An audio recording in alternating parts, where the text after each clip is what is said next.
Sad, yeah, tough one, man. He was a legend. Actually lived over in the north side when I played for the Steelers early on, and he was like maybe 2 blocks down on the same road. He always stayed there. It was pretty cool. Good guy. Sad, you know. I mean, she had cross No, paths. I know. I mean, just met him a couple times in passing, but didn't know him personally well. But I know he's a hero in the city for sure, for what he did in the community as well. How much did you have to rebuild kind of the connection you and Deshaun had kind of developed over the offseason and the preseason when he got back into the building? I mean, how much had there been sort of an erosion?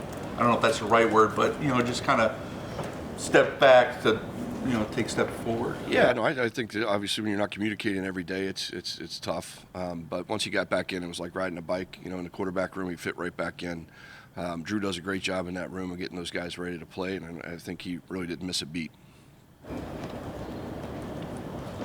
Hey, Alex, Deshaun talked about it a little bit today, but why do you think he is such a good fit for the system you guys run, and why he was looking forward to playing it? Yeah, I think we do a lot of things that help him be a better player. Whether it starts with the run game, really. If you don't have to rely on just passing the ball, you're going to be more balanced, more sound, and I think we have that ability to do both.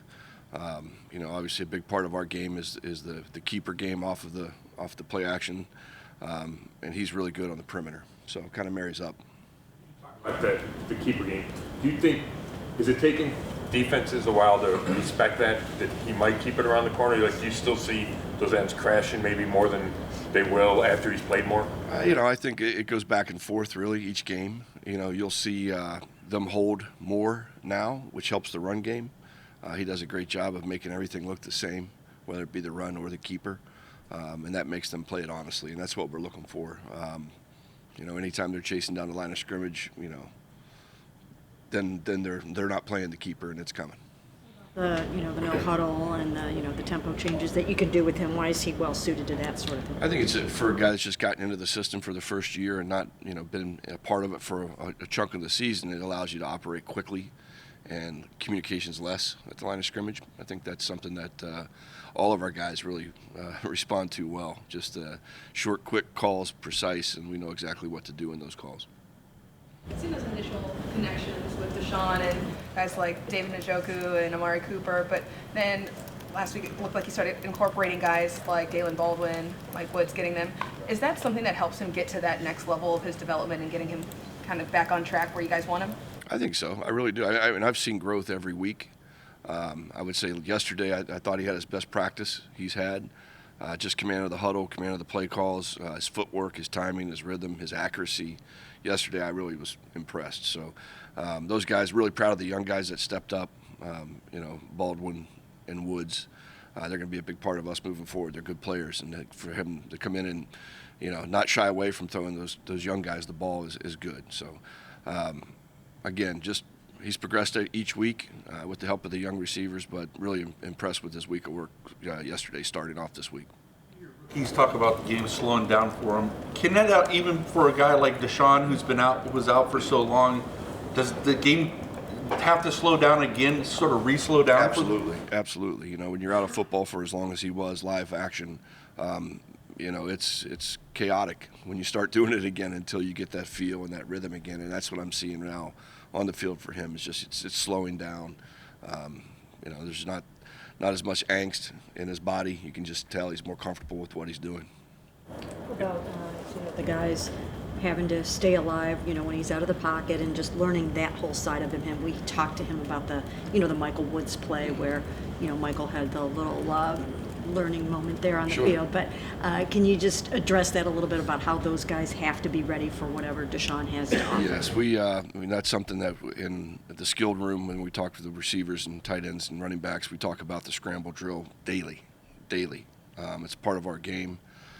It's a big part of what I'm used to from Green Bay with Aaron, so I know exactly how important it is that everybody's on the same page once we break contain, once we get out of the pocket. There's rules, and we definitely go over those daily.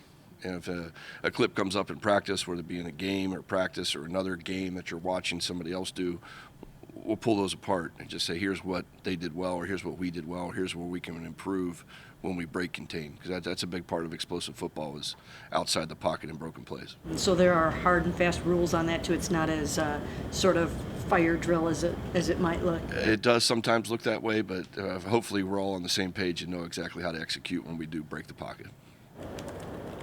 Or, with the wind and the cold forecast for Saturday, like, do you guys go in prepared to run, whatever, 50 times if you need to? Like, is that in your mind? Yeah, we'll adjust and adapt to conditions. Is what it is. We're fortunate to get to play in it. Being from up here and facing the team from the south, we like that. Yeah, if it's one of those days, that you can't even take a shotgun snap because the wind's blowing too hard, we'll adjust and adapt. But I think we have a good plan going in. Contingency plans if it is one of those days where you just can't really do anything but get under center and run the ball. We're ready for that. If we get lucky and it's not as windy as they're calling for, we're ready for that. It just should be fun. It's cold. A lot of energy in the stands when it gets cold like that, so it should be a fun day. How might Kareem be, suited to the kind of an offense that Deshaun runs because of his ability to catch the ball out of the backfield? Yeah, no, I think both of our backs are really good. Obviously, Nick's just as good in the gun as Kareem. I think that we'll probably see a little more gun if you did a statistical breakdown with Deshaun and Jacoby.